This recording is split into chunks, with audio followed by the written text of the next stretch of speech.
Gini, setiap agama kan pasti kan punya landasan. Ya. Landasannya itu kan pasti kitab suci.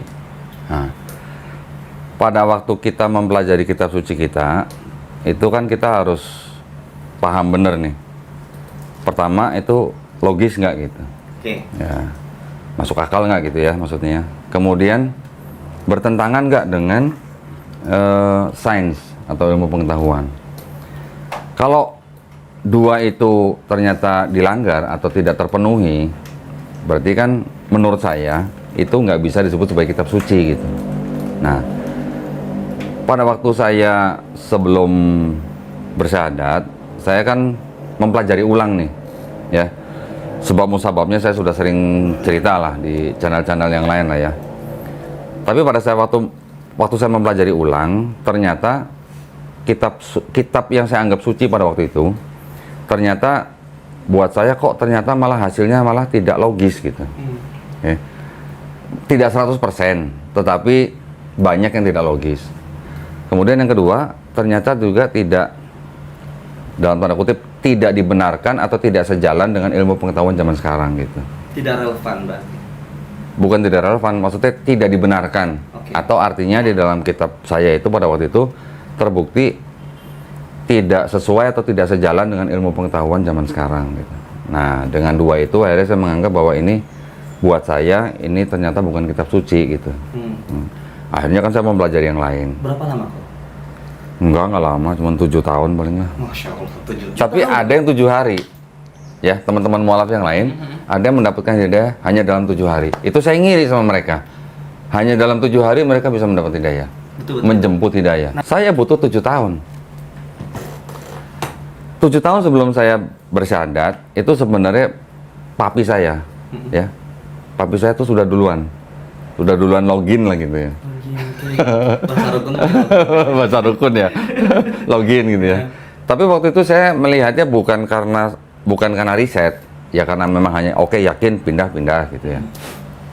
Saya memerlukan waktu banyak lama, 7 tahun itu, ya selain saya mempelajari ulang kitab saya, mempelajari ulang agama saya waktu itu, saya juga mempelajari agama yang lain dong, gitu. Semua, hampir semua lah, yang di Indonesia ya. Nggak yang di seluruh dunia. Nah, juga mempelajari termasuk Islam, gitu. Nah, pada waktu mempelajari Islam itulah saya menemukan masuk akal, kemudian sesuai dengan ilmu pengetahuan. Di situ saya baru bilang, oh ini yang baru bisa disebut sebagai kitab suci. Karena tidak mungkin dikarang oleh manusia gitu. Karena manusia kalau mengarang ini dia butuh alat gitu. Sedangkan kita tahu Nabi Muhammad SAW tidak punya alat apa-apa.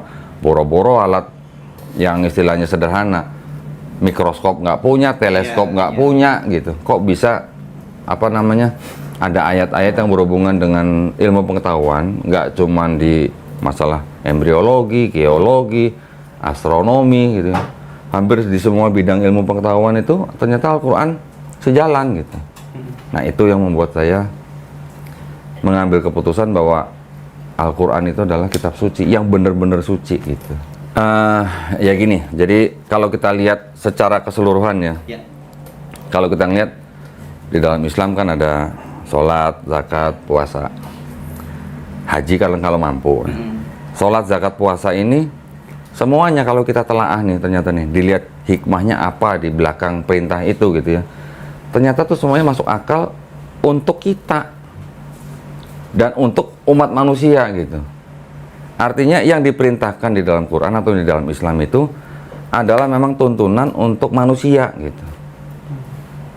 Benar-benar Saya tambahin ya. Tuntunan untuk manusia yang berakal gitu. Ya, dari sholat, zakat, puasa, semuanya apa? Selain berguna buat kita sendiri, buat diri kita sendiri, buat kejiwaan kita, buat badan kita, ternyata ini juga ada gunanya untuk sesama manusia gitu. Zakat, gitu kan? Di dalam puasa, walaupun berguna untuk kita juga, di dalam puasa kan kita tahu lah, bulan Ramadan kita semuanya banyak mengadakan acara yang bersama-sama gitu ya, buka puasa bersama dan segala macam, bakti sosial segala macam. Jadi kalau kita melihat sebuah ajaran, kita harus melihatnya secara keseluruhan nih. Jangan cuma satu titik gitu. Itu yang kadang-kadang menimbulkan perbedaan-perbedaan. Iya, iya. Tapi kalau dalam satu global konteksnya, agama Islam ini adalah agama yang bisa diterapkan dalam kehidupan manusia sehari-hari. Gitu. Ajarannya, perintahnya, larangannya, semuanya bisa diterapkan dalam kehidupan sehari-hari, termasuk di dalam sistem peradilan. Dulu saya mempelajari agama saya yang lama, ternyata tidak bisa diterapkan dalam sistem peradilan. Contohnya apa itu? Bahkan di negara-negara yang mayoritas Kristen pun, ajaran mereka nggak bisa dimasukin dalam sistem peradilan. Contohnya, kasihilah musuhmu. Kalau kamu ditampar pipi kanan, kasih pipi kiri. Bisa nggak masuk peradilan kira-kira? Enggak. Kasihilah musuhmu. Iya. Bisa nggak? Enggak. Di dalam Islam, kita boleh membalas yang setimpal, ya kan? Tidak boleh berlebihan.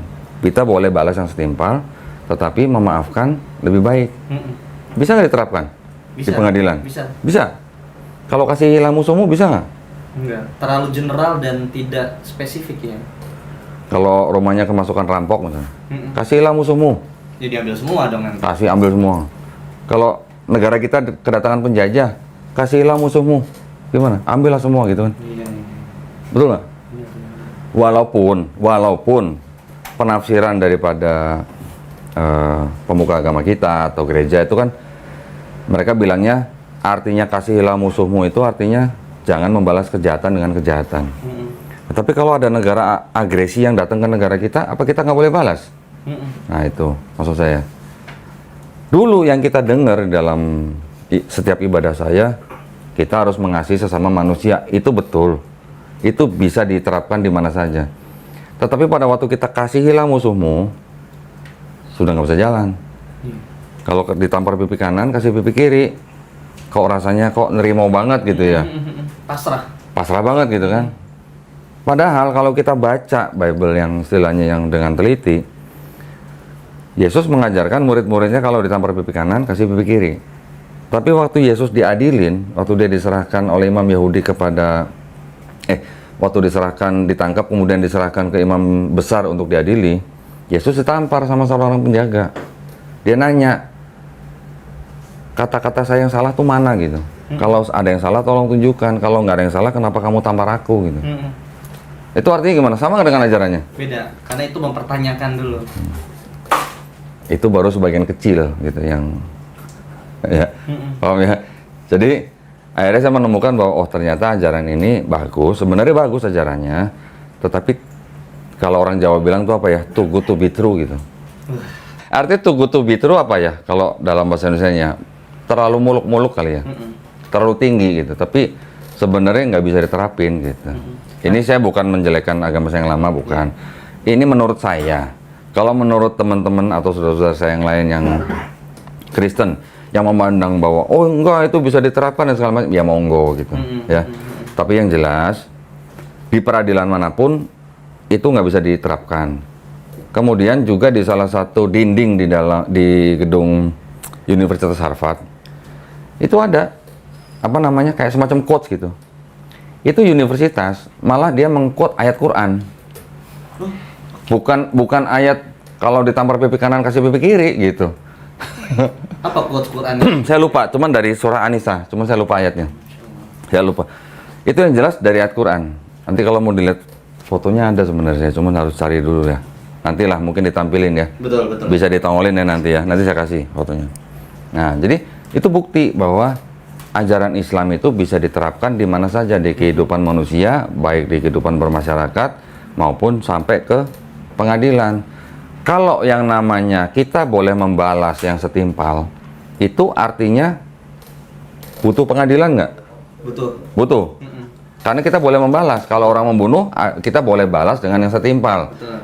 Membalas dengan setimpal bisa dengan dibunuh juga ataupun juga dipenjara gitu. Setimpal gitu kan. Masalah berapa lamanya itu tergantung dari hakim. Tetapi kita bisa membalas yang setimpal artinya kita ada media untuk membalas di pengadilan. Tapi kalau sudah kasihilah musuhmu, perlu pengadilan nggak? Udah nggak perlu lagi. Nggak perlu. Nah itu maksud. Karena di dalam Islam mengenal rasis nggak? Enggak. Ya. Pesan Nabi Muhammad SAW sebelum beliau wafat, orang Arab tidak lebih baik daripada orang kulit putih. Orang kulit putih tidak lebih baik daripada orang Arab. Yang terbaik dari mereka yang apa? Apanya yang terbaik dari mereka? Yang Arab maupun yang non-Arab? takwanya. Jadi di ajaran Islam saya menemukan bahwa tidak ada diskriminasi, tidak ada rasis, ya kan?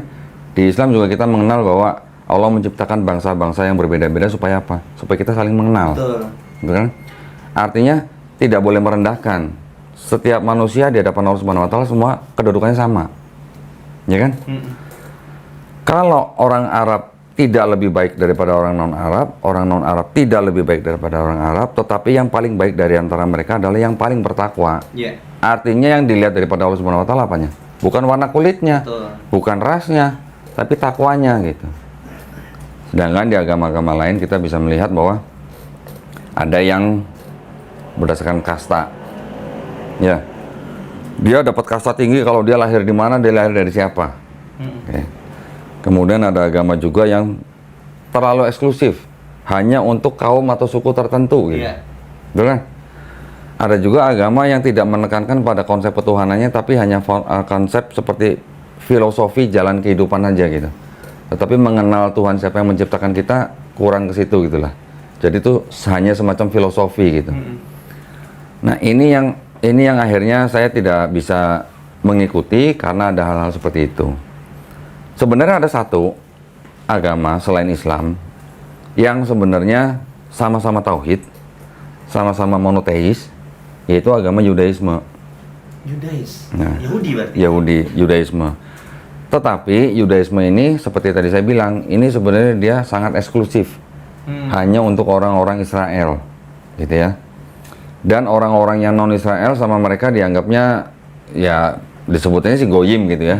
Pengertiannya mungkin saya nggak usah terlalu jelasin dalam-dalam di sini lah. Tetapi artinya mereka hanya eksklusif hanya untuk orang Yahudi. Oke, orang non-Yahudi boleh menjadi pelaku Yudaisme boleh. Tetapi kalau di dalam darah dia bukan tidak ada darah Yahudi, terutama dari darah ibunya, atau tidak ada kesukuan dari darah ayahnya, dia tidak akan diakui sebagai orang Yahudi. Nah, tetapi mereka monoteis dan mereka tauhid.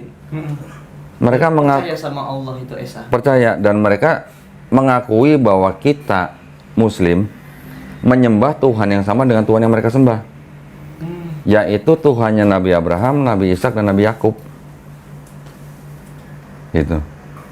Cuman sayangnya mereka hanya berhenti di nabi-nabi kecil sebelum Nabi Isa, dan apalagi sampai ke Nabi Muhammad SAW. Tetapi dari pandangan rabi-rabi Yahudi itu sebenarnya mereka mengakui bahwa Nabi Muhammad SAW itu adalah seorang nabi, cuman bukan nabi untuk mereka gitu loh. Sebagai nabi, tapi bukan nabi untuk bangsa Yahudi, bangsa untuk semua bangsa yang lain lah gitu. Dan rabi-rabi Yahudi sendiri mengakui bahwa Muslim ya itu bukan penyembah berhala. Mereka murni menyembah Tuhan yang esa, Tuhan yang sama yang disembah oleh bangsa Yahudi, yaitu Tuhannya Abraham, Ishak, dan Yakub. Dan mereka bisa bilang bahwa Islam itu kan semacam kayak apa ya, kayak kata kerja gitu loh ya, berserah diri, Betul. patuh, tunduk, taat, apa namanya, damai, selamat gitulah. Jadi mereka mengakui bahwa kalau dibuat Islam dari mulai Nabi Adam alaihissalam itu semuanya udah Muslim. Dan itu nggak masalah buat orang Yahudi, nggak masalah. Mereka Muslim secara akidah gitu. Kalau Yahudi kan banyak ininya kan, banyak aturannya gitu. Sampai 613 aturan di dalam agama mereka gitu. Jadi buat orang-orang Yahudi yang pikirannya istilahnya udah sama-sama kita memandang dari sebuah global konteks, Islam itu adalah ya memang agamanya dari semua nabi-nabi secara akidah gitu. Iya, nih gitu. Terus terang saya belajar Islam masih kulitnya doang. Terus terang. Karena ilmu Islam tidak bisa diukur dengan apa ya? Dengan kemampuan orang itu mungkin hanya bisa baca Quran atau hanya mengenal hadis atau hanya mengetahui konteks dalam Quran, tidak bisa dikenal hanya dengan itu gitu. Ilmu kita manusia, anggaplah ustadz-ustadz kita yang luar biasa, itu juga di mata Allah hanya seperti setetes air di lautan gitu. Ya, kalau mau bicara ilmu ya. Tetapi artinya minimal kita sudah paham, minimal kita sudah bisa merasakan nikmatnya bertauhid. Itu kan nikmat yang paling tinggi buat seorang manusia kan. Iya. Nikmat Islam kita itu adalah nikmat yang paling tinggi buat kita gitu. Mau apa lagi, mau nikmat apa lagi coba? Saya setelah saya mengetahui Islam, setelah saya mengetahui Quran, saya tidak lagi menyebut kitab itu sebagai Alkitab.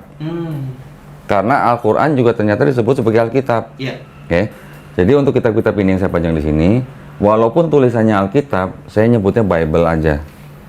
Oke. Bible atau sejauh-jauhnya Holy Bible. Tulisannya kan ada yang Holy Bible. Iya. Buat saya Bible itu oke. Ini adalah kumpulan daripada tulisan orang-orang sebanyak kurang lebih 40 orang di dalam rentang waktu kurang lebih 1.500 tahun. Ya, dari mulai perjanjian lama sampai perjanjian baru. Ditulis oleh kira-kira 40 penulis.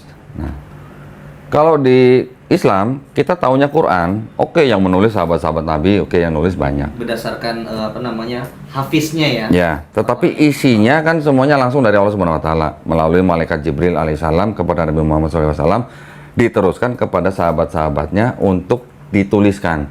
Tetapi sebenarnya secara tradisinya Quran itu tidak diturunkan secara tulisan. Iya. Tetapi secara oral gitu atau hafalan gitu. Ya kan? Makanya Quran dijanjikan untuk dijaga itu bukan dijaga tulisannya, bukan dijaga mushafnya. Silakan bakar mushaf di seluruh dunia. Silakan musnahkan semua soft copy yang ada di laptop atau di komputer. Silakan semua hancurkan. Dalam waktu dekat, dalam waktu singkat, itu bisa langsung bisa dibentuk lagi, direkonstruksi lagi. Oleh siapa? Oleh hafiz-hafiz Quran. Dan itu tidak ada yang berubah sama sekali. Nah, Masya Allah. tapi coba ini semuanya dibakar. Yang di seluruh dunia dibakar. Soft copy di komputer dibakar. Yang Bible nih. Bisa nggak terbentuk lagi? Nggak bisa. Nggak ada yang hafal Bible, nggak ada. Itu bedanya gitu. Makanya kita kan juga mengetahui bahwa di dalam Quran membenarkan ya kitab-kitab yang sudah diturunkan sebelumnya, Taurat, Zabur, Injil. Oke. Tetapi ketiga kitab yang diturunkan ini kan tidak dijanjikan untuk dijaga, hanya kepada Bani Israel. Betul. Di masa itu aja. Dan hanya pada zaman itu. Ya. Nah, sekarang pertanyaan kita adalah, apakah Taurat, Zabur, Injil yang disebutkan di dalam Quran, apakah ini? Alhamdulillahnya gini kan, yang disebutkan Taurat, Zabur, Injil di dalam Quran itu dibenarkan, ya kan? Tetapi kan juga dikoreksi.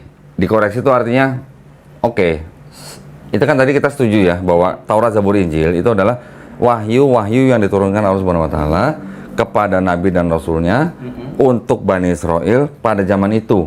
Oke. Oke.